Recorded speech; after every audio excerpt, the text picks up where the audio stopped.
Hey guys, I'm Randy Gelhausen. I'm a technical director at Hortonworks. Been with Hortonworks for about 2 years, but been doing big data and data science, a mix of that for about the last 7 years now. Pleasure to meet you guys. I'm Keith Manthe. I'm a CTO of Analytics for EMC's Emerging Technology Division. And I know a lot of you are probably like, what does EMC do with this? And actually, Andrew and I had that conversation when we reached out to him about being a sponsor. And so I will dispute the myth. We are not your granddaddy storage. We actually have an emerging technology division which focuses around a lot of different verticals. One of them is data analytics.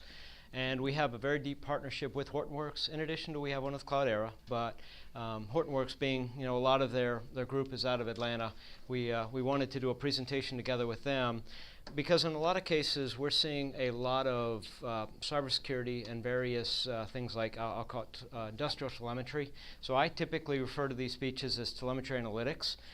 To me, cybersecurity and industrial telemetry are very similar. They deal with a lot of sensor data. You're being drowned in data, and you're basically living in it. So you're trying to figure out how to make sense of it. So that was sort of the genesis of why we wanted to speak with Hortonworks. As for me, I'm actually fairly new in my role. I spent years at Equifax. I know some of my employees are over there when I was at Equifax. So when you hear the hecklers in the back, that's them. So from that standpoint, I built all their distributed platforms for around the world, around distributed analytics, distributed fraud, various different systems. I spent a little bit of time working for consulting for our nation's government, and then have been supporting analytics at EMC for about 6 months now. So feel free to fire away. We love this to be interactive. Who knows what machine learning is? What are we starting with? All right, people actually know what it is? Good. I spend a lot of time and I have to explain that, so at least I don't have to explain that. As we'll go through, I may do a raise of hands to see who actually understands pieces, but at least I don't have to start with that one. We're talking a little bit about cybersecurity and machine learning for cybersecurity. So does anybody recognize those logos? Do they ring a bell? Yep. What about them? Oh, I love Atlassian projects. We're using them now a lot at my company. And Big Fish Games, I gave a presentation to them in Seattle. Okay. Excellent. I haven't used their games, but I know who they are. Well, let me give you a better one. Does anybody recognize these logos? All 6 of them have been hacked, by the way. Very, very big breaches. So yeah, you chuckle on that one, but you didn't recognize the one before that. So it sort of gauges the fact of, people say it's not if you get hacked. It's when. So, obviously you chuckle on those because those made big news. Actually the landscape is scary. So I stole this from FireEye and Mandiant and Verizon's database insight report, data center insight report, and from NIST. 3 months, they're 2.4 thousand, so 2,400 basically vulnerabilities. Most of them are 0 days or some other things. That's 1 quarter. The average compromise goes for about 205 days before it's detected. You see that nice little number on the right? The longest known detection, 2,982 days. Can anybody do the quick math on how many years that is? But the sad part is, if you look at the bottom left, 70%, well, 69, are actually told from somebody else they've been hacked. Only 31% figured out for themselves. And in the case of that, 60% comes from Verizon. 60% are compromised within minutes. These are not, a doom and gloom, but it's a scary fact that most organizations don't know they've been hacked. And when they are, I used to think Sony was bad news. Then there came OPM. Then there came Ashley Madison. I'm waiting what's next. Although anybody look at the news yesterday? JPM. Yeah.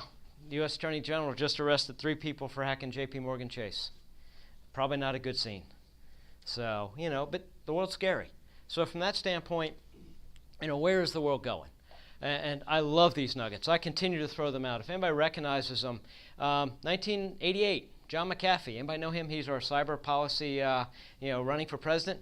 We will cure viruses in 2 years. Think he was right? DARPA, 1998, in conjunction with MIT. Now that we're looking at IDS, we will have it solved. The fact that I'm still standing up here, I don't think those worked. It's a hard problem. It's a very hard problem. You know, the challenge, zero-day exploits, they have no signature. They're almost impossible to do. And, you know, I shorten the APT market, so if you don't know what APT is, Advanced Persistent Threat, malware, antivirus, they're doing fabulous jobs. It's people like users that pollute their phones and pollute their machines with stuff, trying to get it onto your network, and really bad patching. So you've got point-of-sale systems where people don't change default passwords. Yeah, that's how Target and Home Depot got hacked. They didn't change the default password. Very simple. And so, you know, if you were here, what was it, about 18 months ago when Polo Chow at Georgia Tech talked about what he did at Symantec, I mean, there's some amazing work working on that market. But yet, we still got a problem because, you know, how do you chase phantoms? And the reason why I say phantoms are zero-day exploits, how people get in. There's no signature. What are you chasing? And that's where it gets really, really interesting. You know, so what do I mean by the phantoms? Well, you've got no defined signature because until it's known and someone can actually look to figure out how to detect it, it's a phantom. On that note, there's also no real prepackaged solution today that can be instantly installed. You install it, you've got it, you're there. No generally agreed upon approach. And the approach of taking a data-driven model will basically inundate you in data. You know, Randy and I actually have a joint client that their prediction in a day in order to do this is 900 terabytes. One day. That's not a small amount of data. That's pretty daunting. So when you start to go into it, you know, that's a little scary. Now, side note, we as EMC love that you add 900 terabytes a day. Small little job. But from that standpoint, you know, it's interesting.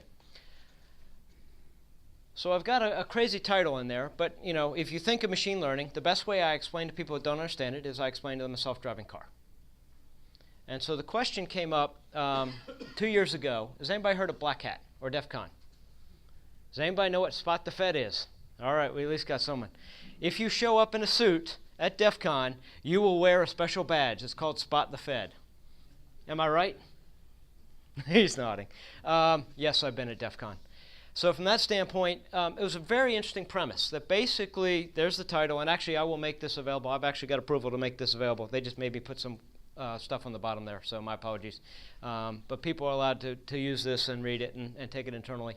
And it was called Defending the Network on Incomplete Information. And basically was a paper that advocated cross-validation, support vector machines for classification, and likelihood ratios. So it was just, how do you actually figure out, if you're swimming in this data, how do you start defending with, you know, you can't have everything. So it was a very actually interesting paper at the time because no one had really gone to a conference and said a lot of this stuff before. You know, everybody knew they were inundated, and academics had been studying it for a while. But it was sort of interesting. But it was the first time anybody actually tackled the curse dimensionality. Does anybody know what that is? Okay, we got a few. All right, I figured that one. So I threw a slide in here. So curse dimensionality is interesting. So you've got all this firewall data. You've got all this system log data. And it's hyperdimensional. It's huge. You've got lots of features. You've got lots of fields. What are meaningful, what are not? But at the end of the day, you said you guys know machine learning. Can you throw 1,000 features in and expect to get a good result out of a machine learning algorithm? What's your mileage going to be? Not really good? You're going to get a lot of noise? Yeah. So the question is, not only that, how do you calculate a standard deviation or Gaussian curve on telemetry data? Does anyone want to try that? You're not going to get good results. Because you're getting a sea of inundated stuff that really doesn't make a whole lot of sense. Because it doesn't fit any profile. It doesn't standardize well into any kind of logistic regression. It doesn't standardize into any kind of thing you can throw a model at. So most people had sort of considered the whole idea of ML for security analytics to be a bit nutty. Pardon my French. But what was interesting, and what he talked about was, how do you remove the rules aspect of security? And how do you allow machine learning to find needles in a haystack? And my old job, we used to refer to that as burning the haystack. But how can you weed through all the noise to figure out, all right, how can we pull some meaningful information out of the data? And it was an interesting concept. But as you start to think about it, all right, this is actually an undersized example, but let's say you have 1.5 million devices on your network. Say only 100,000 of them generate logs. So you're generating, say, 1K logs. They're small. But you generate 12 a minute, about 100,000 devices. That's only about 1.2 gig per minute. About 100 and some terabytes per day. Did I say EMC loves storage? You can see how quickly you can get to 900 terabytes a day, because that didn't include network session data. That didn't include HIDs and NIDs. That didn't include anything else that you might want to do of who's in your network.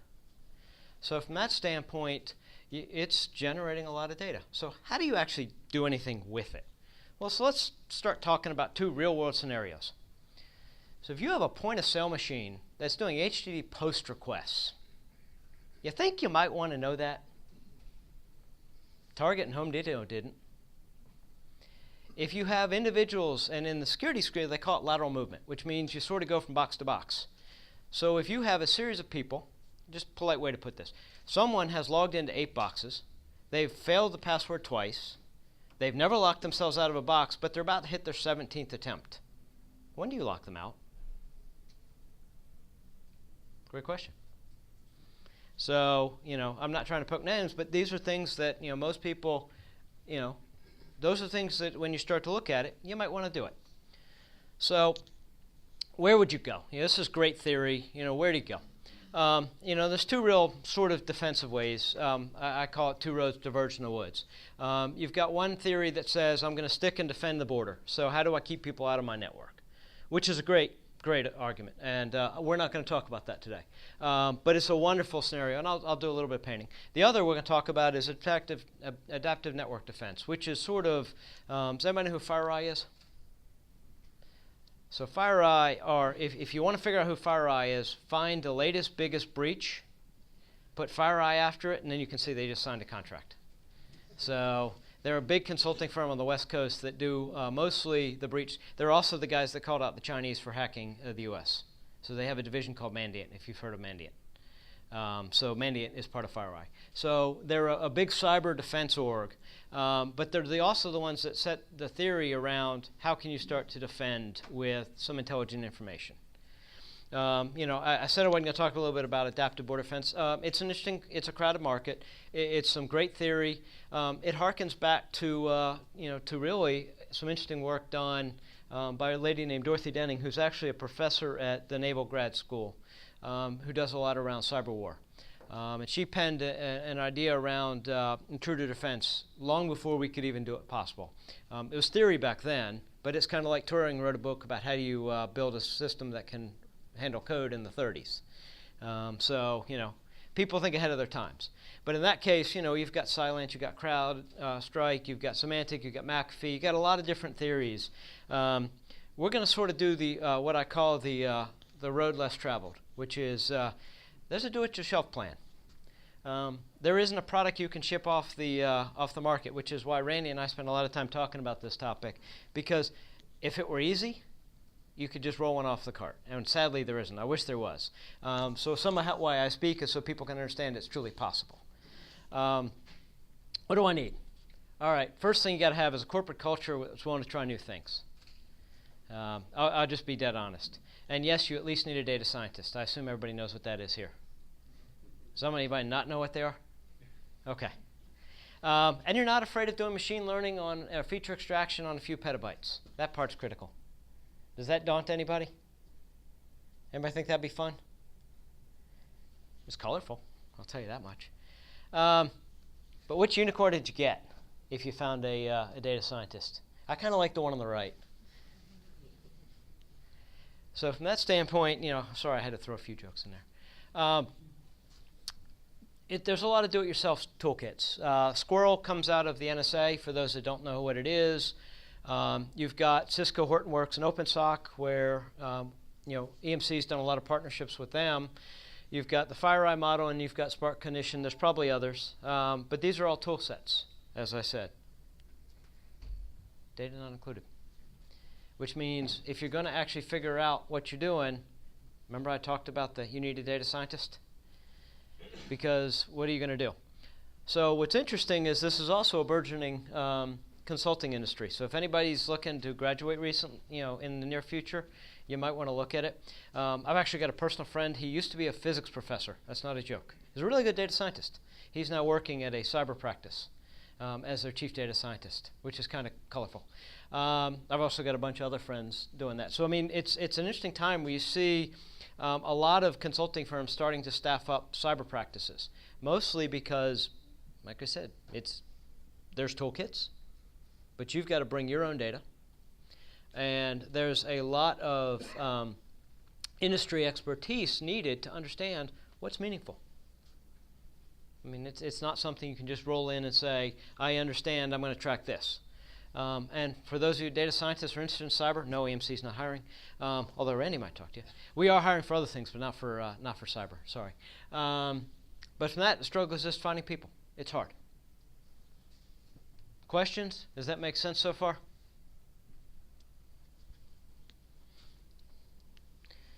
So, what are you dealing with? I mean, so say we want to go down this journey. We got people. We can figure it out. First, what is truth? And no, I'm not doing this existential type thing, but what's a standard deviation and a Gaussian curve on telemetry data? Great question. Where do you start? And then the one I love, and don't ask me where this came from, but it actually I heard about this a few different sources. And so I actually had to look it up. It's called Hanlon's razor, and it's a real thing. That is not a joke. That is actually a real thing. If you go actually Google it, you will find it's out there. And I'm stunned because it's so true.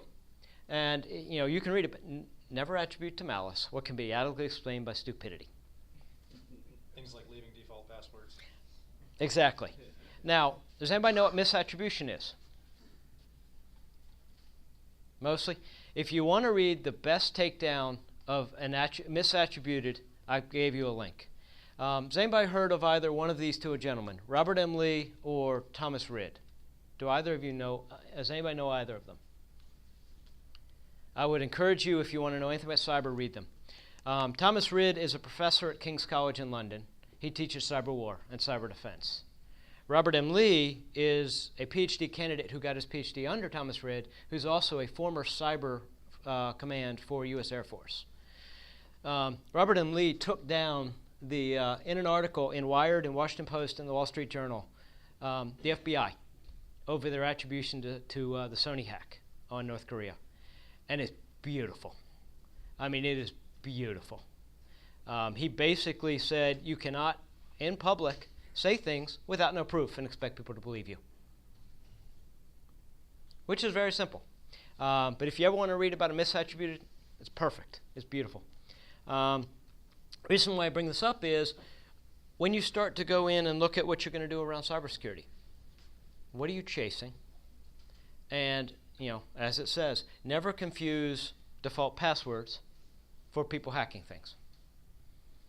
So your mileage may vary, so you got to be very careful around when you attribute. Because it gets to be a very interesting space.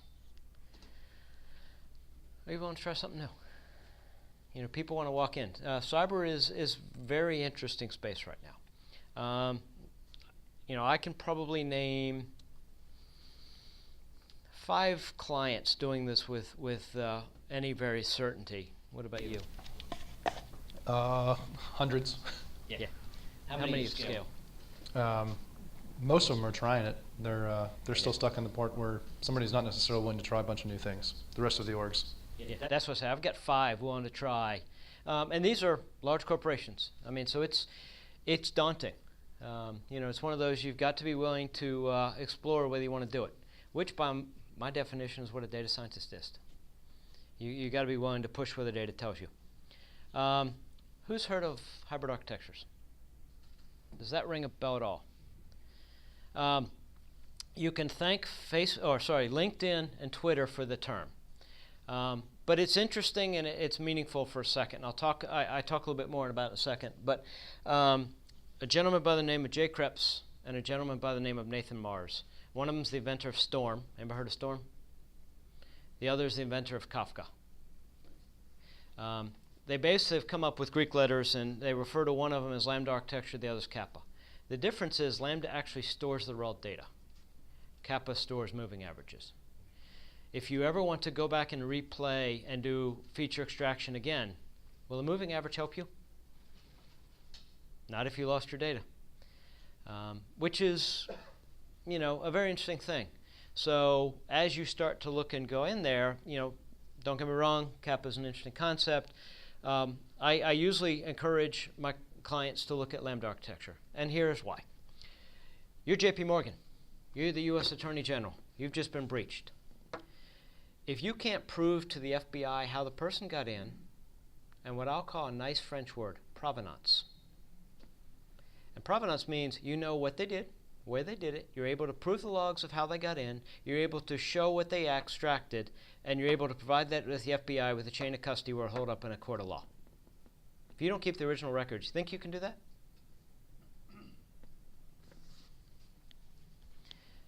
If you're doing cybersecurity, do you hope to prosecute somebody if they come in?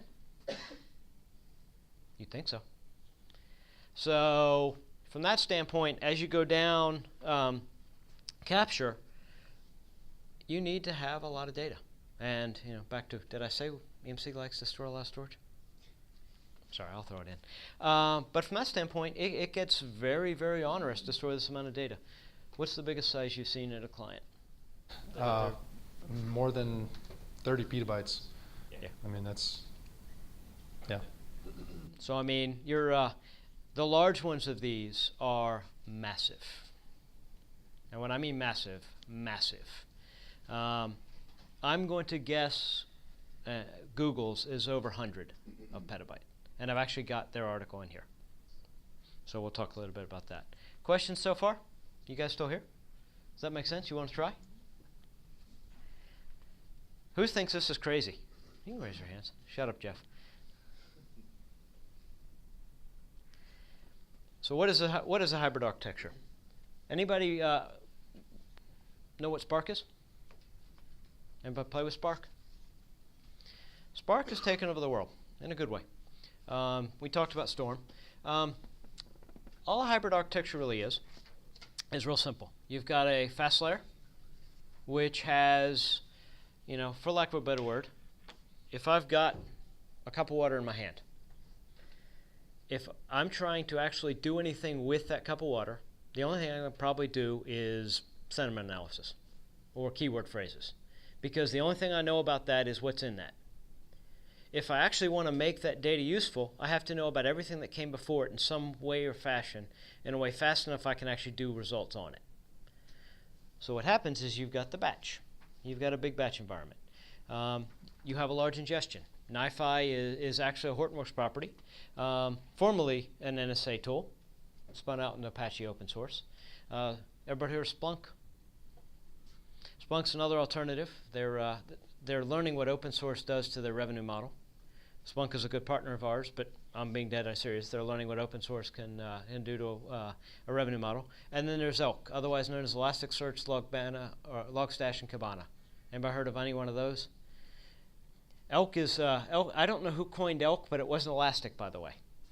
And Elastic didn't actually have a sales team until about 5 months ago, until people started calling up wanting to pay support for Elk, and they didn't even know what Elk was. Now they have a sales team, because they figured out they can go against Splunk. So what you've got is you've got 3 very large, massive ingestion tools, which, if you're taking a lot of telemetry, you need. You've got Hadoop. I'm assuming everybody knows what Hadoop is. Do I need to explain Hadoop? Okay, good. We talked about Spark. You've got the machine learning libraries in Spark, otherwise known as MLlib. I don't ever hear Mahout anymore. Anybody actually still using Mahout? This is a curiosity experiment. Not a single person's raising their hand about Mahout. Wow. Is anybody using Spark for machine learning? Okay, a few. Yeah, it's. I don't ever hear Mahout anymore. I'm stunned at how quick it went off. Last I heard of it was about 1.5 years ago. Yeah. For those that don't know, and just to give you a scale, so in June, IBM said in an article, you can read it, or if you send me, I've got cards up here, if anybody wants them, send me an email, I'll send you the link.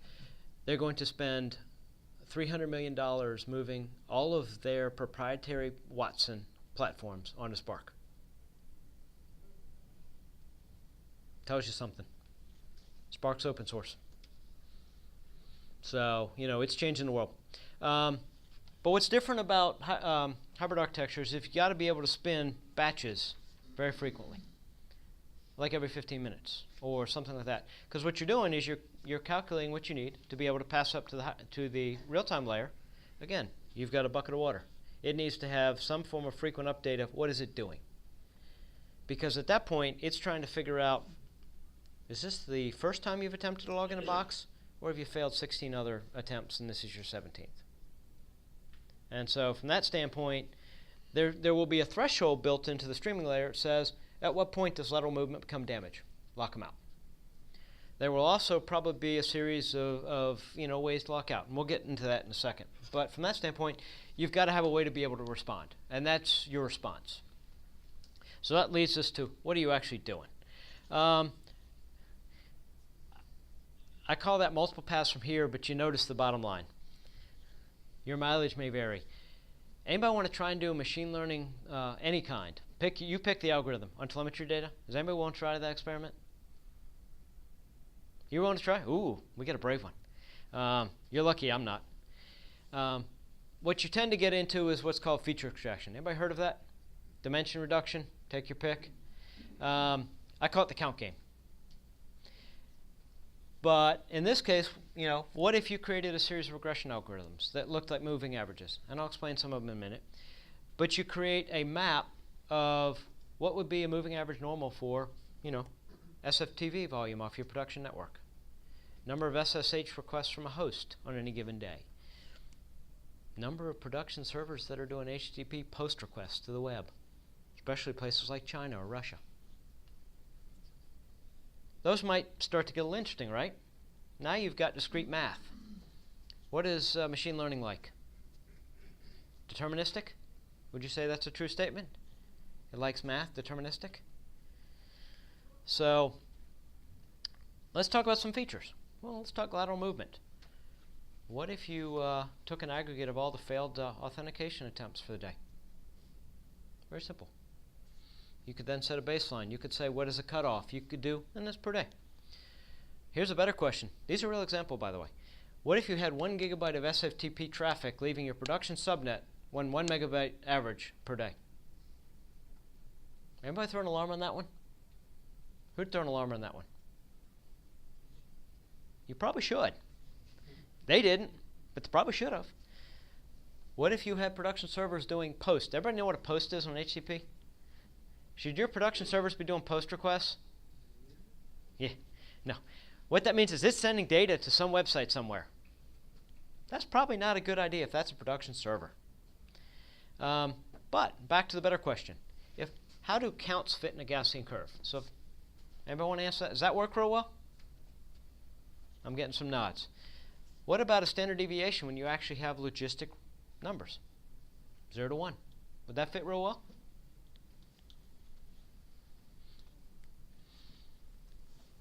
But it gets interesting. Unless you got more money than I do, infinite compute isn't possible. I'm sure Amazon will spin up as much as you want them to, but it won't be cheap. Careful selection of what to aggregate. How long do you keep? What are you seeing in your clients? As long as I possibly can. Yeah. So, I mean, it's when you're starting to keep it, 1 week, 1 month. So let's go back to 900 terabytes a day. What's 1 month? Just shy of 30? A little bit of data? So it adds up quick.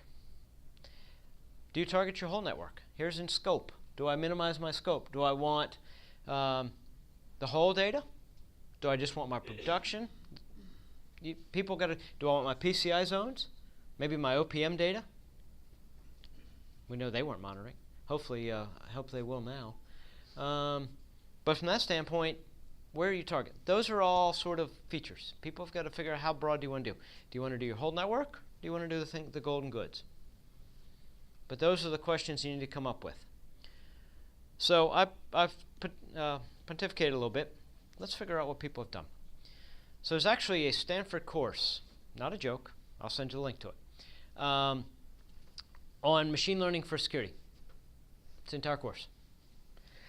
And actually, lecture 13, where there's a link to, this is actually what they teach their students to look for. Anomalous frequencies. Constantly changing byte payloads. What was the story you told me about that? Yeah, I'll whiteboard that here towards the end. Okay. Mining logs for directory transversal. Does anybody not understand those three? Do you think those look crazy? So what happens is, what if you, on average, move a megabyte a day, but yet your payload starts to go to a gigabyte? Then it's 10 gigabytes. You think you're moving something? Are you now friendly? Probably not. Now, what's interesting is they argue what scope. Remember I talked about before. It's how do you figure out what scope is? How big do you want to go? Well, that's probably as big as your budget. But I would encourage you to start with something. But it also points to a very interesting UCal Berkeley paper, which is dated in 2010. Everybody know who UCal Berkeley is?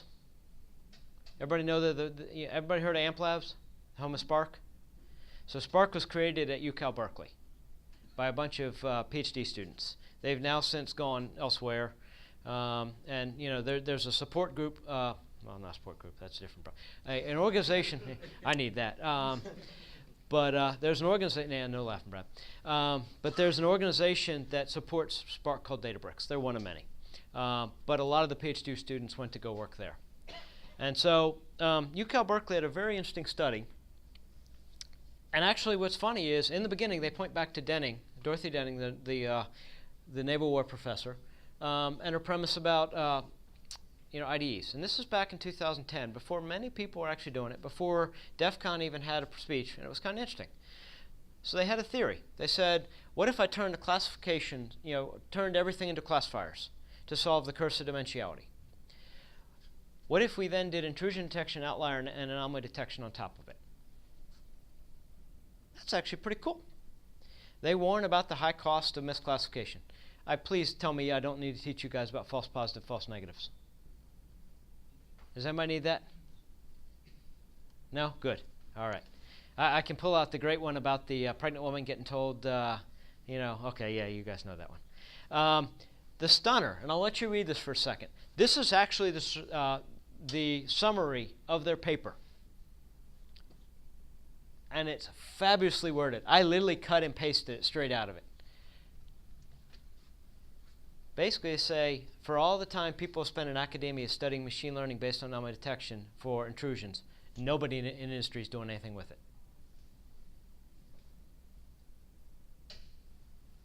That's pretty scary. They're right, but that's pretty scary.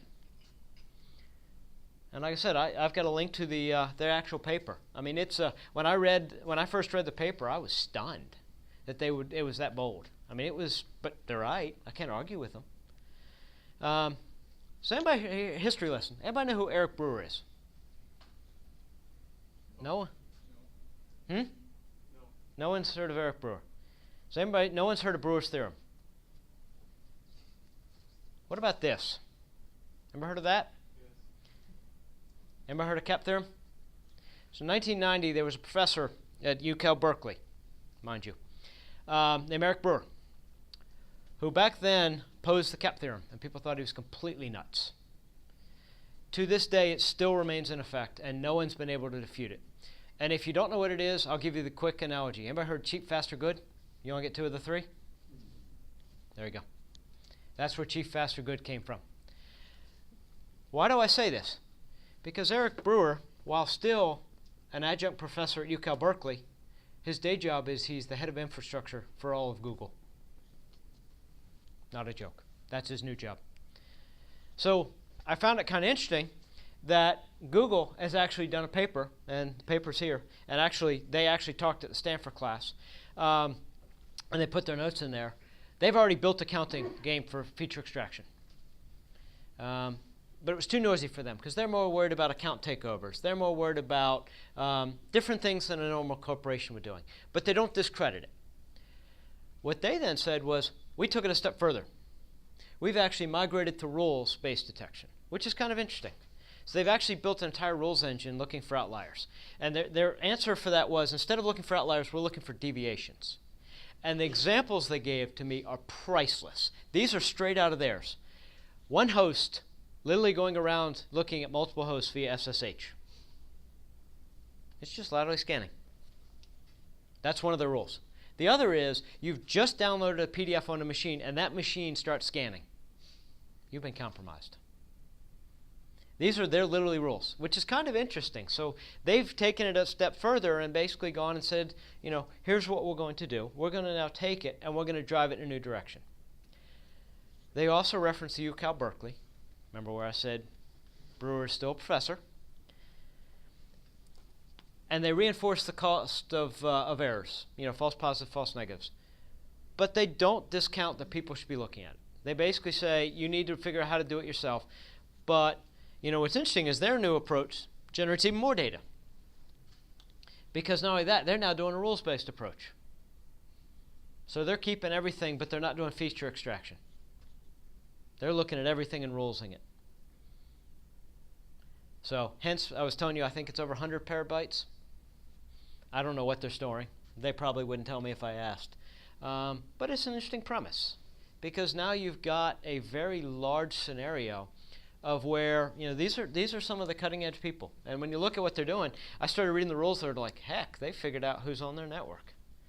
You know, those are some scary ones. You know, and I have a feeling it's because that's what they've actually found. You know, what was the joke you said? Look at what was in the news last week and then build a rule for it? Yeah. That's more or less what we think they've done, which is, I'm sure I don't have their whole list of rules, but those to me were enough to actually start figuring out, you know, they're starting to figure it out. But theirs isn't even that sophisticated, but it's still kind of cool. So you're a bunch of ML guys. I don't need to tell you what ML is. Are these the toughest models? Are these tough or easy? Easy. Anybody not know what one of them is? These are the main ones. So, you know, it's not as scary as it sounds. And that's the interesting part is, why aren't people doing it? You know, and so part of my job is an evangelist. Part of my job is also, you know, along the lines of setting product direction and seeing where the world is going. And I'm still astounded at the number of companies that aren't actually looking at it. And I read the paper a lot, and I see how many people are breached. So this is one of the things I talk a lot about. You know, because it's not all that complicated. So questions? You want to talk NiFi? Yeah, we can do that. Yeah. Does anybody know what NiFi is? I think we define we don't know. You know, I include all the logos up there so you'll figure it out. But basically one of the largest you know, capture tool, and it's the one I'm seeing at the largest scale. So when you go into connected cars, when you go into taking all the firewall, it gains a lot of ground. It was open sourced less than a year ago. It's that new. You guys acquired. Yeah, so a little bit of background on what this is. So he's talking about Apache NiFi. It is a relatively new Apache project, but it's something that our favorite three-letter agency has had deployed for about 8 years now. If you think about one of what their problems is they've got tons and tons of different data sources, and they have, you know, thousands of analysts who need to be able to do intelligence on data, but they needed to be able to actually build data flows without having to write a whole bunch of code to go acquire some of this data. So NiFi is basically something that you can run on a machine as small as a Raspberry Pi, or something as big as many cores as you want to throw at it. So what it is it's a thing you can deploy out at the edge of networks to gather data, and then help that data make it easy to move back to a centralized cluster to store in your batch processing engine, so that you can decide what you actually want to look for in real time.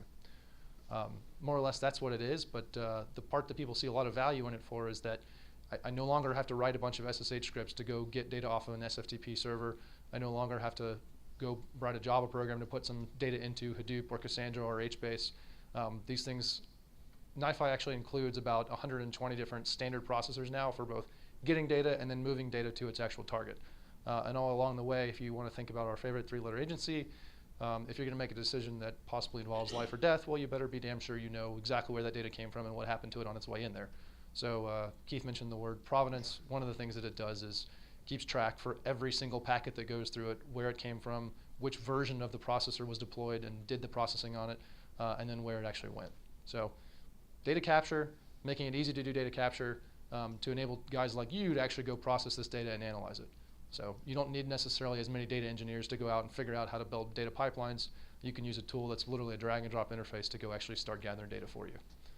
Should have brought my Raspberry Pi because it's pretty fun. If I start doing demos now for retail customers where we set the Raspberry Pi on a desk, plug in a Wi-Fi module, and I can tell you exactly how many people are in the room, because I don't know if you know this, your phones are always trying to connect to your home Wi-Fi networks several times a minute. So if I just sit there and turn it on for 30 seconds, I could tell you that there's 120 people nearby. I can tell you what their actual MAC addresses are for their Wi-Fi devices, and I can tell you if they're in the meeting room today and then they come here next week, I can tell you that the same guy came back, how long he was around for. So it's it's an advertiser's gold mine. It also should worry you a little bit about your privacy. Like I say, our favorite three-letter agency, I'm using that a little bit jokingly. But I'm happy because they open source the technology, some of it at least. So that's so that's what NiFi is. Makes it easy to start gathering this data and to do actual processing on it. I think Keith's been talking about a lot of stuff that's, he's talking about a lot of the problems with doing machine learning on data. Some of it's about it being at scale. A lot of the biggest problems are really around acquisition. It really is really hard to gather data. And if it's very hard to gather data, that means it's not necessarily very easy to convince the executives and SVPs who've got budget to start gathering some of the data. It's not easy to convince them that they should go down and gather some of this data. So as Keith's talking about, people are not actually trying to employ machine learning on recognizing, which machines are doing HTTP posts that shouldn't, or what the actual data flows are like. Part of the reason is because there hasn't been data available to do that. I'll use an example of a network company that's based down in Fort Lauderdale, Florida. They were talking about wanting to analyze their firewall logs.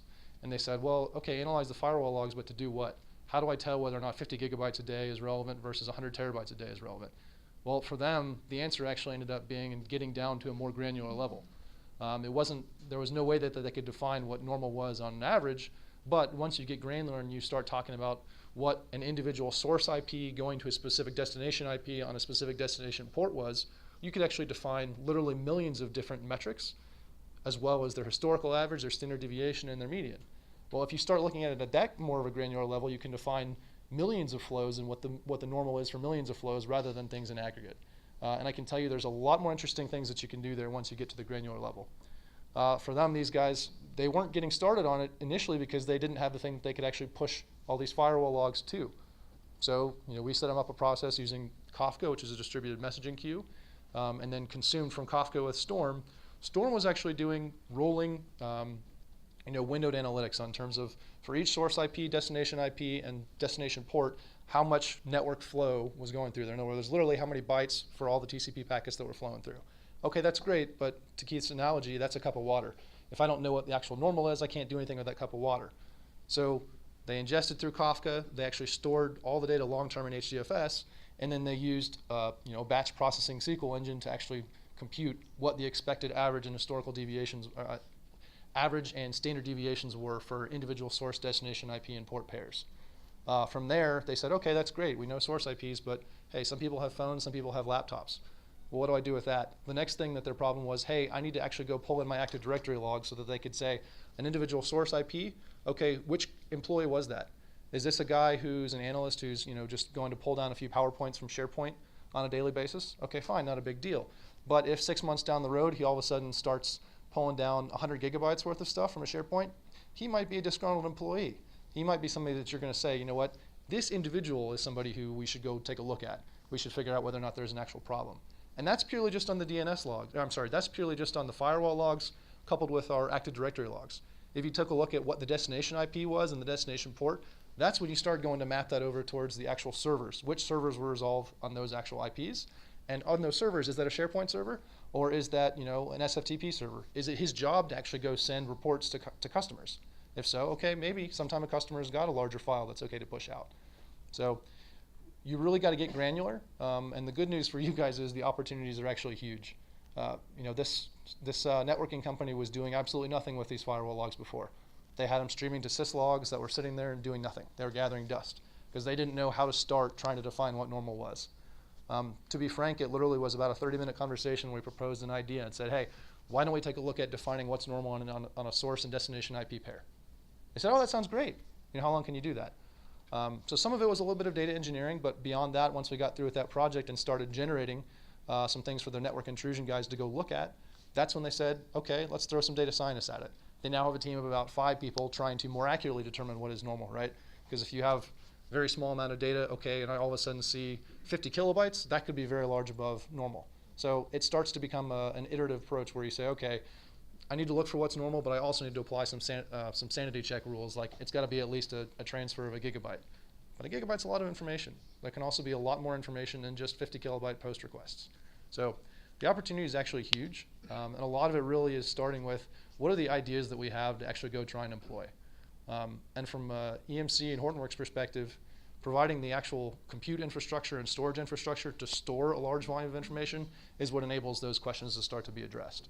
It stops being about, hey, let's try and do something with what we have and we've got to throw it away because it's too expensive to keep storing it. That problem is really gone. Storage is no longer the issue. What really is the issue is limited to what ideas do we have and how fast can we employ those ideas, which is partly why you see things like Apache Spark being so popular these days. You got an API that's very, very easy to consume. I bet every single one of you in this room could go write a logistic regression algorithm with Spark, probably about an hour and a half. Probably faster if you go to spark.apache.org and look at the example on the front page. It's pretty easy to do that. So we really are at the point where we're limited by ideas and a little bit of compute, right? Some of these algorithms can be parallelized, some of them obviously can't. Well, then you got to be smart and try and be clever about making it run the right way on the right set of information. So we're seeing a lot of that kind of activity going on. I use the example of a network company. One of our co-clients is, let's just say they're a very large bank. They've got a problem where they've got to make decisions on whether or not to give people credit extensions within 60 milliseconds. Literally from the point at which a credit card transaction attempt comes in, they're over their limit. Do we decide whether or not to deny the card? If you deny the card, you're going to piss them off and they're probably going to churn. They're not going to be, they're not going to stay your credit card customer. But if you grant them the credit extension, well, you're at risk. So there are things where we're talking about extreme speed, but what drives that speed is actual batch processing, where we figure out, hey, what should we be looking for? What are the rules that we want to go actually employ? So I just burbled for about 10 minutes. I don't know what questions you guys have. What are your thoughts? What are you guys actually seeing in some of the projects you guys are doing? You guys doing much with network intrusion detection, with network analytics? That's okay. Guess not. That's cool. Problems are out there, so they're waiting for you guys to come tackle them. So if we go through, remember you saw the nice lambda. Let's pose out what it would look like. So we'll talk about OpenSock in a second, but what if you, as what Randy was talking about, what if you had a huge OpenSock, which you do a huge NiFi ingestion, and you do feature extraction? How hard is that? You want to do, trigger alert-based microbatch totals crossing threshold. So if you get, back to, this is now your cup of water. This is what Randy was talking about. If you actually know somebody's over limit, do you give them that? Or this is the 19th time someone's tried to log into an account. Lock them out. But you've got, the real magic is on the back with, depending on how much data you do, you've got classifiers, you've got regression, you've got baselines and microbatches. So every 15 minutes you've got something churning Hadoop jobs, trying to figure out what have we seen through the day. What is the, total number of attempts? Some guy named Jeff over there has tried to log into a box maliciously. You'd never do that, would you? Just forgot my password. Yeah, that's probably true, actually. 19,000 times? Yeah. Awesome. Well, so back to Hanlon's rule, there's actually, that was actually what Google brought in. If it's too much, did they change their password and forgot to put it in their mail? Or in their auto-create scripts? Or that was actually one of the Google rules that they were talking about, which is, when is it stupidity versus malicious? And it's not stupidity in a bad way, but you change your password, but you got to change it in all the scripts that you have that automates everything. And it auto-locks you out. Yeah.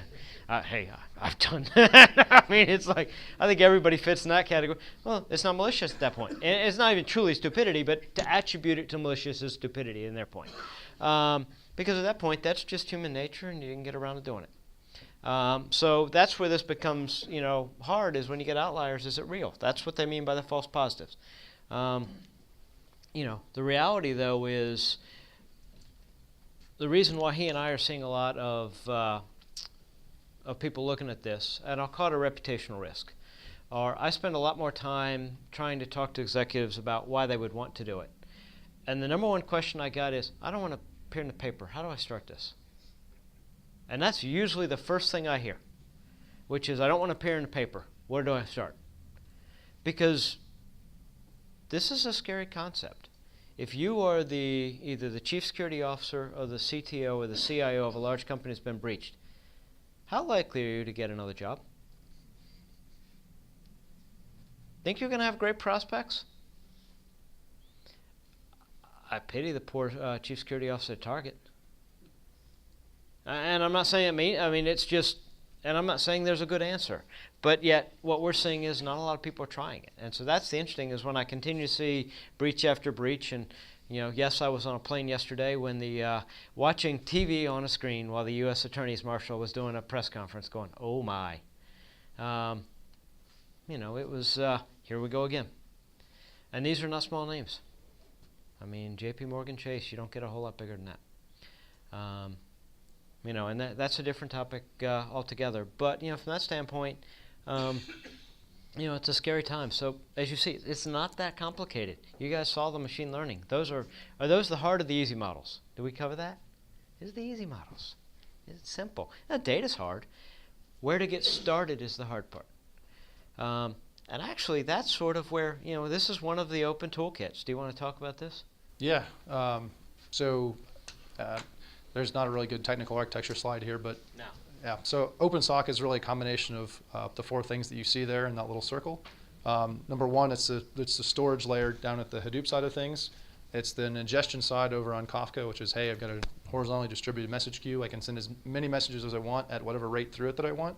Storm is the actual processing engine. So as it's the piece that actually does the cup of water. So as things are coming through on Kafka, I'm looking for patterns that I've already pre-computed and predefined. And then one of the other things is there's a great Donald Rumsfeld quote. I'm sure you guys have heard of it before. There are known knowns, there are known unknowns, and then there are unknown unknowns. So Elasticsearch is in there as we don't know necessarily what somebody is wanting to look for. There's a million people with ideas, and we want to be able to search through some of the data. So Elasticsearch being a free-form search engine, that's what that's there for. So OpenSock really is all four of those things in a combination in a standard deployment architecture. One of the things is there's a suite of plugins that gathers both packet capture data, gathers DNS data, gathers data from your Active Directory, your LDAP setups, gathers data from your web logs. So a bunch of pre-configured basically extensions to bring in data. Once the data is all brought in, the question of what you want to do with it is kind of up to you. So that's why we keep talking about one of the first steps is what do we do first? It's really come up with the idea and let's go do that analysis and see if that analysis actually yields fruit. So I'll skip through that one. And actually, I have to throw the proverbial EMC slide on here. So, what is our answer? So we actually sell a scale-out storage that actually, that actually is natively tuned into HDFS. So we actually work with Hortonworks and Cloudera as part of Hadoop. So that is one of the things we spend a lot of time doing. And from size and scale perspective, especially the volumes we're talking about, it tends to resonate with a lot of clients. Mostly because if you have, say, what's my biggest? 28,000 boxes. How many sysadmins do you need to walk the floor looking for dead drives? They don't want to do that. So from that standpoint, it's when you get to a certain size and scale, you no longer want to walk the floor looking for dead drives in Hadoop. We tend to deal with those clients. So, there's lots of other reasons, but I won't go into too deep. Questions? Thoughts? To make what you just said real, I want to give one little anecdote here real quick. There's actually a couple of guys at Yahoo whose job is literally to go walk the data center floor every Friday. And they, it's not actually a shopping cart, but it's pretty similar to a shopping cart. And they go look for the red lights on the machines, and they pull the entire server out of the box, drop that server in the shopping cart, and then the next guy comes along with a shopping cart of fresh boxes, and he plugs it back in. I mean, that's what they do. That's their job. Mm-hmm. Anyone want that job? Yeah.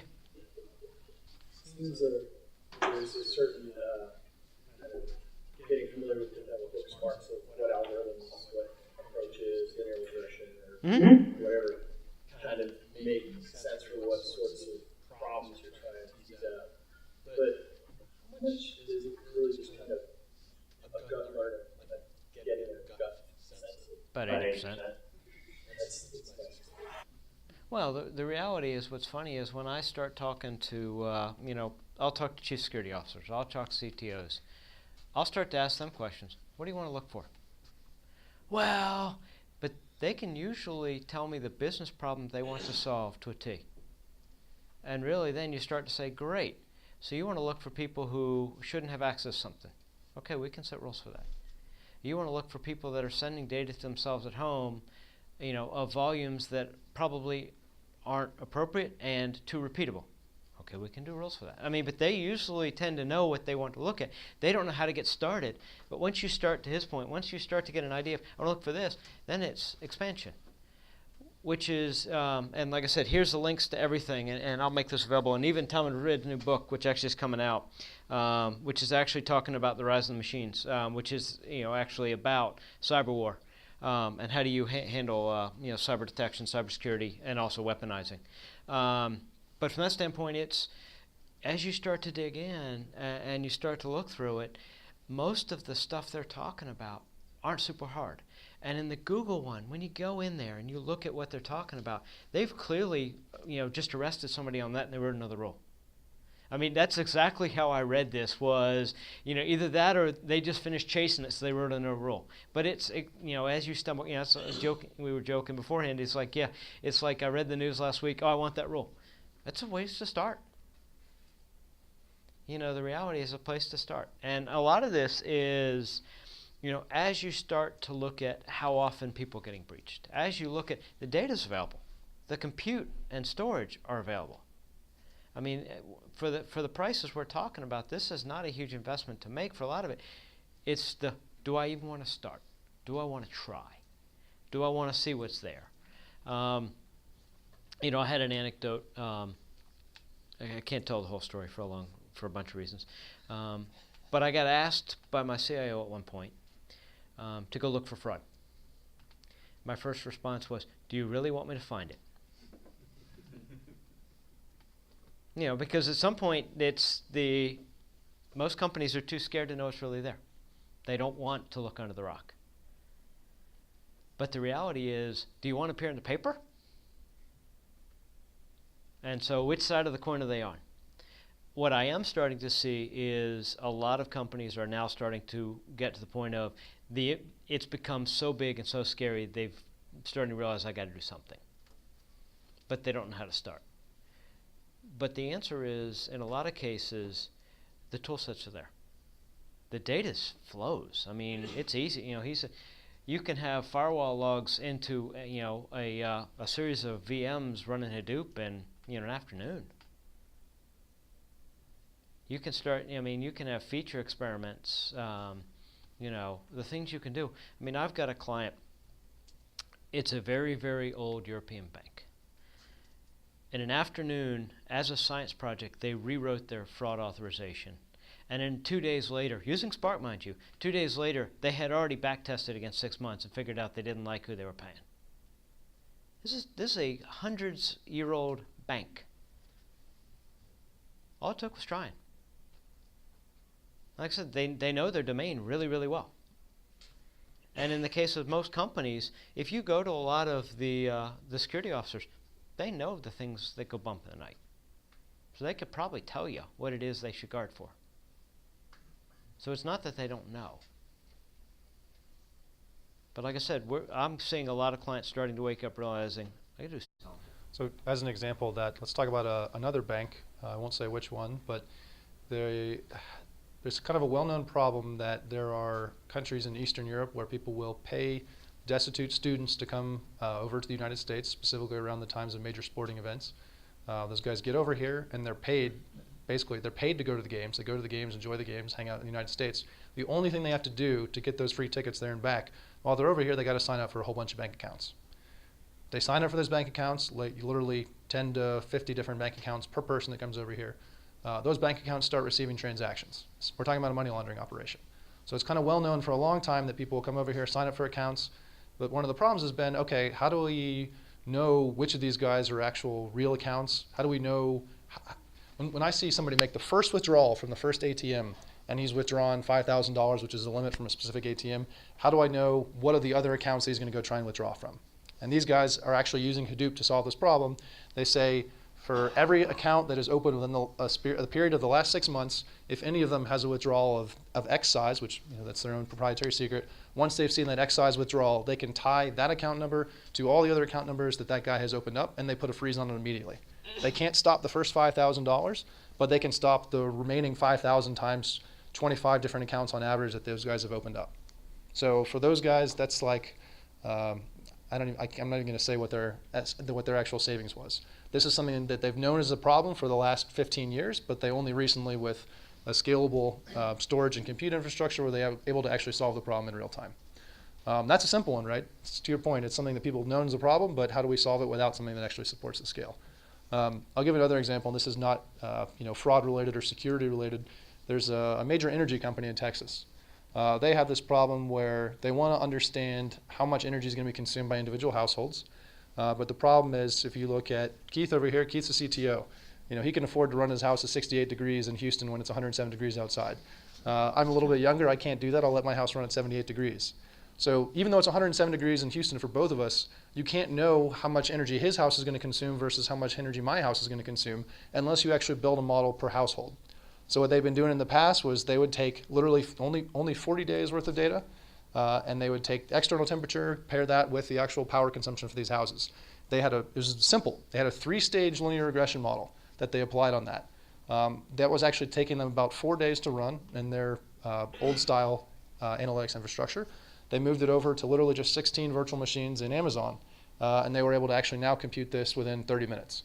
So literally, I'm not kidding, the guys from the analytics team said to me, crap, let's go to lunch, because they weren't sure what they were going to do next. It gets to the point where they literally, it exposes the fact that, hey, they've got to come up with ideas as fast as the compute infrastructure can go actually solve these problems now. It's not a problem to decide what approach you want to take. The real problem is just deciding what's the idea we want to first apply. These things run fast now. It's really not a problem of it's not a problem of being able to store the data or compute on the data. It's just, hey, I want that source, I want that source. Somebody help me get it in. Now let's go to town on it, doing feature extraction and running our models.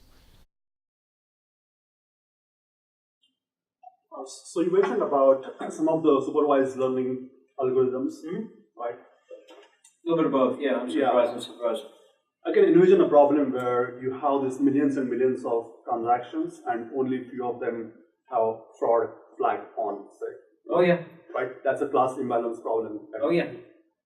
And it's just like the raw algorithms won't learn that easily. You need to do a lot of manipulations like oversampling, undersampling before to do that. How do you solve those problems? You're going to see that's where you start to get into the Gaussian curves, if you can do logistic for a lot of the classification. So take for an example, you start to figure out a scale. So let's take an issue of malicious. If did I log my password out, and then lock myself out, and I'm via a million transactions, or is it someone walking? And so in that case, what you tend to do is the long tail tends to be the stupidity. So what you tend to do is, and so that's what Google is saying, is to cut the outlier. But in a lot of cases, what you can do is you're going to have some form of a curve, and you may have a very long tail. And so what they're saying is try to figure out, come up with some outliers. There's going to be noise, and that's where it gets really, really crazy. But if you could try to figure out a scale to, basically dimensionally reduce it to something that is deterministic. Well, exactly. And in that case, what Google did makes sense because it's all rule-based, so you don't need to have any kind of machine learning built onto that. It's purely you set up 100 rules and then hopefully that will. But in a lot of cases, what you want to do is once you get it, you'll want to actually do, say, nearest neighbors to try and classify. So within there, as you're starting to feature reduce, there's other ways. Let's try and put it in some form of as long as I'm feature reduced, let's do nearest neighbors. Let's do, decision trees. Let's figure out, Run though. Like if you have 5 transactions that are fraud out of the million transactions, because I work in the advertising industry and we have the exact same problem. We run millions and millions of display impressions and we get hundreds of conversions. And that's really where it gets down to in a lot of cases, you train it as best you can, but you have the tripwires come in as well. When you get to a level of, it's sort of it's an ensemble in some cases. You can't just do one.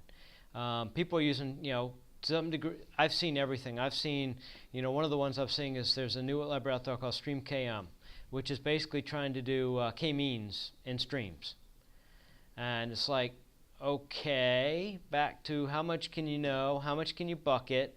So I mean, people are trying lots of things. What we tend to see is there, unsupervised and supervised will help to an angle. At some point, you have to do manual cutoffs. And it's a combination.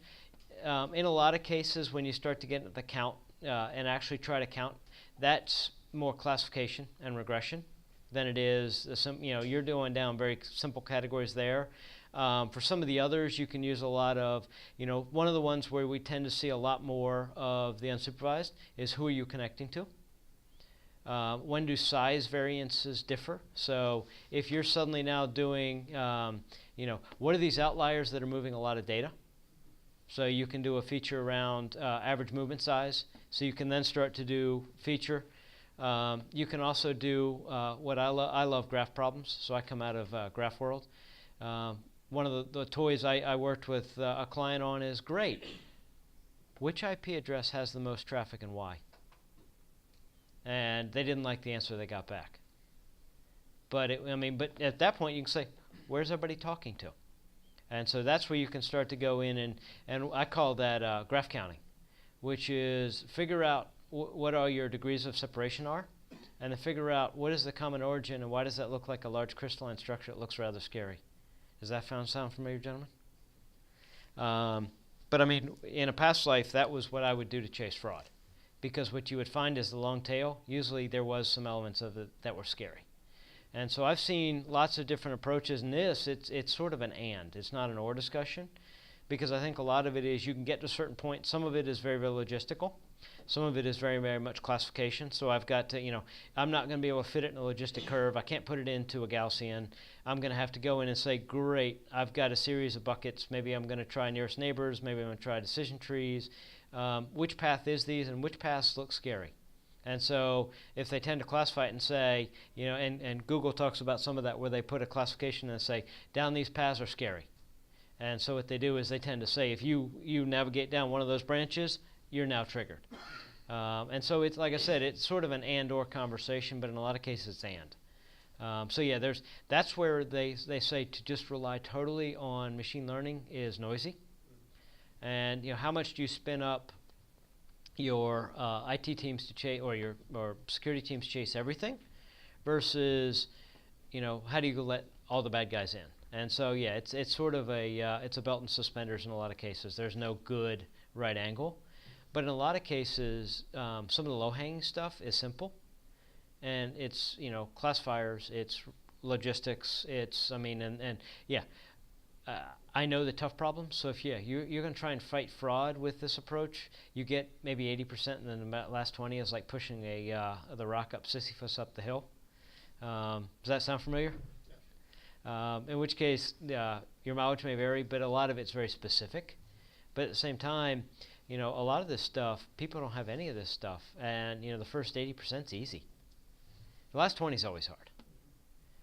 And so I think that's where, like I said, Google's answer was they went there and they got along the way. And they're like, yeah, then it got too hard to close the last gap. So we tried a new approach. But I think theirs, it was clearly informed by the first round. So... No, I do a lot of play work with this stuff, and there's some avenues where this stuff works only so well. Questions? Yeah. Thank you, Randy, and this is very nice presentation. What I think is for the security solutions, when you actually you need to employ a lot of open source toolchains like Apache Spark or Kafka to do your security, to do the implementation. I was wondering, this kind of open source tools is available online, and it's committed all from guys all the world. When you do actually decide to use open source tools to do this kind of security analysis, how do you trust this kind of open source tools, and what kind of approach you can do to assess the security of those your underlying security packages? Randy's entire company is based on open source tools. So to be frank, a lot of the stuff that we're talking about is actual analysis, right? So we're not talking about necessarily the platform that's going to be hosting this data or hosting the actual serving customers. We're talking about what's used to do data processing, right? So you already have data that's being brought in. We're just talking about using Kafka to ingest it because, hey, to be frank, there was no one else doing a distributed message queue that we could prove out that, that LinkedIn proved out with their benchmarking at scale. You can go look at, do a comparison of Kafka's performance to RabbitMQ's performance. So to be frank, a lot of the reason why we use open source is, A, you can look at the code to figure out where there are problems and anyone else can come and contribute to it. And B, those open source tools are the ones that people actually benchmark publicly and say, hey, this worked for me in this situation, this didn't work for me in another situation. A lot of other not so closed source tools, we'll have contract strictures that say you may never publish benchmarks of the way this thing performs. I had customers actually tell me that they had evaluated another large SQL engine and they said, I can't tell you how well it performed, but I can tell you that yours performs better. They were just literally not allowed to publish why that they were using our tool versus another tool. So, but I'm not talking about, we're talking about doing data analysis to figure out where there are security problems, not necessarily serving things directly off of Hadoop in a way that's storing sensitive data. This is more just a metadata analysis. It's not going to hurt anyone, right? But we do a lot of, I got a lot of clients using Hadoop, which is open source, to store their golden goods. Yeah, there's some major retail chains in Atlanta that actually do financial calculations on Hadoop. There's all kinds of things to do, obfuscation, but to be frank, I think the world of security, it's now kind of known that security through obscurity, in other words, closed source, is not a very good solution. I'd rather have 10,000 eyes on my code than just however many engineers were paid by that, by the one company. Nothing's truly ever safe. There's things like Heartbleed, if you've ever heard of that, which was lots of exploits that people never saw for years in open source. So the SSL encryption that got hacked about a year ago. So yeah. Is there metrics around what data can be and cannot be ingested through these open source tools? Anything can be ingested. Yeah, these are tools that allow you to just store arbitrary bit streams, right? So like a traditional database, I'd have to store it in a row and column format. I can only store certain types of integers or decimals or so on. We're talking about just store arbitrary bytes. So if you can store it on a hard disk, you can store it in an open source data platform. Yeah. So I'm curious. It seems to me that security either should be or is one of the areas where all these tools and solutions can be applied. There's enormous risk as well as payoff. Risk if you don't, payoff if you do. So I'm curious, as we think about other kinds of data that are on the horizon, particularly for IoT and the like, talking with a startup today who's capturing a lot of data from 14 sensors on our mobile devices, most of which again goes out the exhaust. But they're capturing this data, doing some kinds of things that you're describing here. But my question is the following: what kinds of tools that have been developed and perhaps honed in security are useful in other domains where we're seeing enormous quantities, volumes of data emerging as well? And then maybe the second part of that question is, what other kinds of tools, perhaps that haven't been used widely in security, are going to be needed for these other purposes? Let me rephrase your question in a different way. So for those that didn't hear it, the question was about what tools in security can be used in other industries. What's interesting, let me rephrase it another way.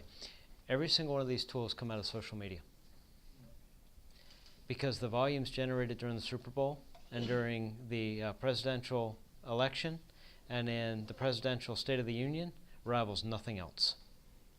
And so if you look at where they came from, Twitter, LinkedIn, Facebook for some tools, those are where almost all of these tools are come in, with the exception of that small little three-letter agency which captures all your phone calls.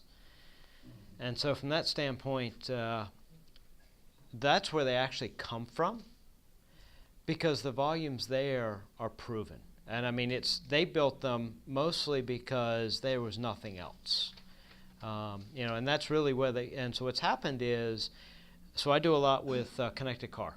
So a lot of, for everybody that knows, anybody got a Ford? They know what phone's home every second. So you tell Ford where you are every second. The entire state of your car, everything, the health of it, how fast you're moving, what direction you're moving. There might be a Ford sale out front. But make no mistake, all the cars are going there. Not all are there yet, but all the cars are going there. Because they're not trying to sell your data. I liken it to what a friend in the connected car industry told me. He basically said the way that they're being held, and this isn't just the smart driving cars, this is connected cars, which is they just lost a signal. They know there's a cliff there. Should they call for a paramedic? He was dead on. There was no joke in his tone when he was saying that. And so what they're looking to do is, not only that, if you take a look at what Caterpillar's doing, so if you look at every tractor that Caterpillar has, which is a fairly traditional industry, every Caterpillar tractor has about 1,000 sensors in it for two reasons. One, which part fails more often? You're going back to engineering. Two, logistical. How do we keep our clients down to 1 day of down outage when they lose a part versus 5? So where do we, where are these tractors and where do we logistically put the replacement parts? And so what we're seeing is cars are doing the same thing. So a lot of the industries are doing very similar thing. What you described as mobile, being able to generate. Security is just one where they're able to leverage it, and it's one that's really compelling now. But industrial telemetry, I'm not talking the Fitbit stuff. I'm talking UPS tracking for all their cars, connected cars, tractors, power grids, where every single one of those are sending home the state of their health. So is anomaly detection the family of tools that are going to be most used across these other domains? Yeah. Very similar. So anomaly detection is one. I think classification is also extremely interesting. I'll give you an example that goes directly from what I was talking about before about identifying literally millions of normal curves. That's got direct application to the oil industry. So I don't know if you've heard of a thing that's called well logging. They call it a sonde. It's a French word. It's basically a device that has several thousand sensors on it. They drop it down a 30,000 foot oil well, and it's gathering, basically resistivity, salinity, pressures, temperatures, about 18 different varieties for each one of those things, all the way down. The problem that they have is that the companies that actually deliver that service to do the oil well logging all have different metadata that they say, hey, this curve is this curve is this curve is this. Well, if I want to do an analysis of which kind of oil wells actually produce the best kind of oil, given a certain salinity and certain rock kind of conditions, I've got to take metadata from company A, metadata from company B, multiply that by 30 oilfield services companies. All of them with different metadata, and none of them have dictionaries that actually match each other's. So one of the things, which is where if we've identified a curve and classified it as this type, there's a thing that you can do called dynamic time warping, or fast dynamic time warping. And we've applied that both in the security domain to figure out, is this guy somebody that we should be concerned about based on his data consumption? We've applied that same algorithm over to, hey, is this metadata, is this curve, is this a salinity curve in this well? Does that match this other salinity curve in another well? I can go a little bit deeper on that, but it's the same algorithm, and it's something that people did an analysis first in security, and some of those security guys literally went over there to the Schlumbergers and Halliburtons, and they said, hey, here's something I did over there, let's try and do this over here. So there is a lot of cross-pollination going on. So conferences like this one, meetups like this one, are where these ideas go back and forth. And I'll be honest, I have yet to see a need to actually use my multivariate calculus in any of these conversations. I'm being dead honest. It's very simplistic math, very simplistic regressions, because the answer is, how do you listen to sound at noise? You're talking about, you're taking at a rate that you can't fathom. You've got to hone your ears on a certain amount and figure out what is interesting and try and draw curves from it. And so that's really what they're doing, because the volume would drown you otherwise. Yeah. So just out of curiosity, when you're looking at those logs, when you're trying to figure out how to use that information to figure out your baseline, did you use NLP for that, and how scalable is that? I've used NLP, but no, I would not use NLP for this. Okay, so how would you quantify that data? 'Cause it's text, right? It's all text. Logs are text. It is logs, so it's more translation and metadata and taxonomy. So I know what port 22 is. Port 22 is SSH. And so it comes down to good parsing, good data engineering. I've heard this said before, and I love it. It's not my phrase. All text is structured. You just have to understand what you're looking for. And so what it is a lot of taxonomy. So as you go down and look at it, all right, you're connecting a port. Which port is that? I'm not looking for, true natural language processing to figure out, who shot JR on Twitter. I'm not worried about sentiment analysis and a lot of this stuff. This stuff is more, you're talking more system logs, and so it's going to tend to be more repeatable. It's going to have a taxonomy, so you can do a bunch of rules to around, you can resolve it to a series of ports. You can do, especially with DNS, you can resolve it to a series of hosts. So there's a lot of data cleansing, a lot of data extraction, engineering, management, manipulation, processing. Google had a great one, which is over all the Google domains, they spend more time trying to resolve which Google server it is than they do on their roles. I can't argue with that. But that was what they were talking about when they're trying to deal with all their logs, were which domain did it come from, and then how do we get it back to a standard. So that's more just manipulation than it is true NLP. NLP is a different beast, and yes, I've done it, and it's a pain. Loved it and hated it. How about that? But no, you don't really need to do NLP for this, because like I said, mostly logs look hideous at first, but when you start to look at it and realize there's a structure to it, and what you're looking for is the pattern in noise, which is really what everybody's trying to do, which is, how do you draw patterns from noise? And yet, what's interesting is it's not the true signal intelligence that people remember from the ages, because at this point, you're actually looking for anomalies in classification, which is not true signal in. You can learn from signal intelligence. You can use a lot of the tools and structure there, but yeah, you're looking for interesting patterns, and a lot of them don't occur often. A lot of them, you're looking for the true needles in the haystack. I see an opportunity that I don't know of anyone doing this, but the thought just occurred to me. A lot of fraudulent activity is somebody literally calling a customer support line saying, hey, I forgot my password. Give them a little bit of metadata about the customer, and they're able to get some account information. There's probably a really good opportunity to go look at recorded call logs to customer support centers to figure out what kind of activity is actually likely to be fraudulent. They say some specific words and phrases, oh gee, I'm really sorry, I don't have this, and they can say it very quickly. They know exactly what to tell the customer support reps to get information from them. So I think that's probably where there's a really good opportunity too. Or just voice recognition, right? Oh, yeah. Well, yeah. Wow. Voice recognition. Yeah, that's actually, yeah. So just like I was talking about fast DTW, dynamic time warping, it came out of the voice recognition arena. One of the most famous one of the pattern recognitions was a guy that IBM bought his company from. He did facial recognition for card cheats in Vegas. It's not that crazy. That's why they're very fast now. So, questions? Is this useful? I have one more. Oh, yeah. So, one of my clients is a large insurance company, and this particular group works on both fraud, but also what they call waste and abuse. Mm-hmm. It may not be what you call malevolent or malicious, but nonetheless, and I don't have a sense of the proportions of anomalies within those two categories.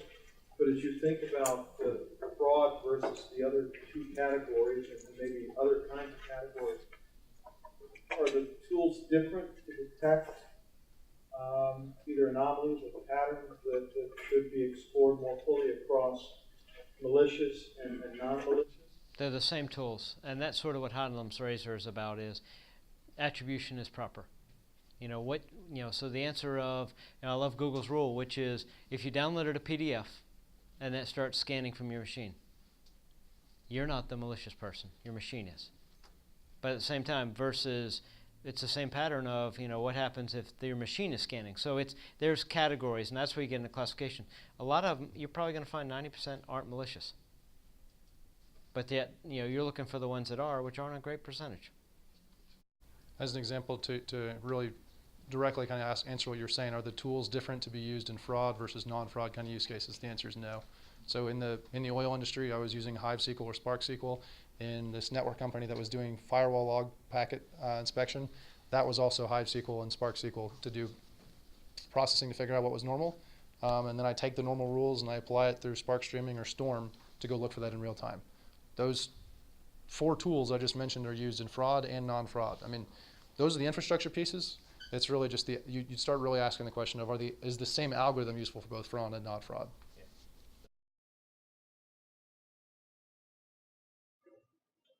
To add to the question, is the algorithm same for insider threats versus outsider threats detection as well? Insider threats are usually harder. Sorry? Insider threats are usually harder. Yes. Outsiders are easier. Right, so the algorithms will be different.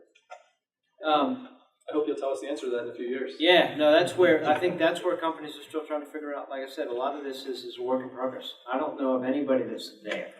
I know a lot of people on the journey. There really is no answer. I mean, it really depends on the company that you look at, and different companies have different beliefs around which things we should be looking for and looking at. It's really up to you guys, and I mean, I can't say that enough. I think you're going to have to give your employers advice over, hey, how should we look at it, and what conclusions should we draw from the data?